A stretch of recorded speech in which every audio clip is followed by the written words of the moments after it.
You sit down at a food stall in Thailand. You're ready to impress with your cultural awareness. And then you grab chopsticks for your fried rice. Congratulations! You've just outed yourself as a confused tourist. Let's fix this before Auntie bans you from her delicious noodles forever.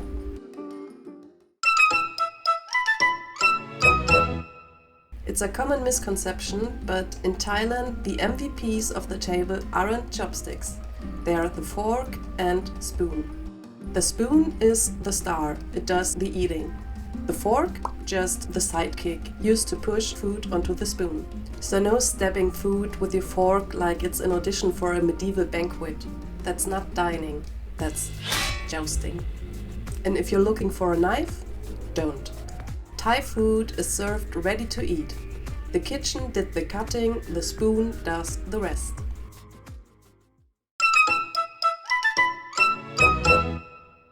Chopsticks do show up, but mainly for noodle soups. For dry dishes like pad thai, locals stick with fork and spoon, but rice? Never. So if you're eating fried rice with chopsticks, it's like bringing scuba gear to a swimming pool. Technically works, still ridiculous.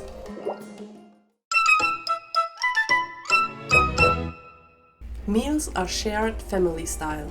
Dishes land in the middle and everyone takes what they want. Use the serving spoon to drop food onto your rice. Then switch to your own spoon for the mouth commute, not plate to mouth directly. Otherwise, congrats, you just turned dinner into a spit-sharing circle. And yes, it's as gross as it sounds. Pro move. If you really like someone, you can use the serving spoon to sneak a tasty bite onto their rice. It's basically the Thai version of a love note, only tastier. Oh, and don't hoard the best bites. The crispy pork belly piece is not yours alone. Auntie sees all.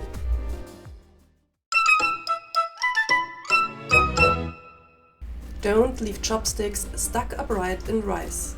It resembles the incense sticks used in funeral offerings and is considered bad luck. Don't lick your fingers mid-meal. At the end of the meal, still not classy, but it's considered less horrifying. Just wash your hands, please. Don't use your fork as a drumstick, even if the food is concert level good. Okay, this one's not Thai etiquette. It's universally annoying. And absolutely no blowing your nose at the table. Thai trauma starts that way.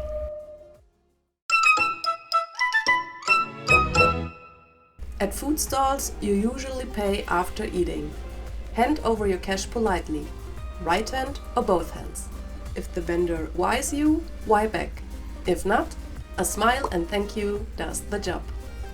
They literally just fed you better than any 5-star resort, so you'll want the auntie to know you respect her noodles. So yeah, spoon is king, fork is wingman, chopsticks are noodle exclusive, and sharing is law. Follow these basics and you'll avoid looking like a confused tourist. You might even survive Auntie's silent judgment.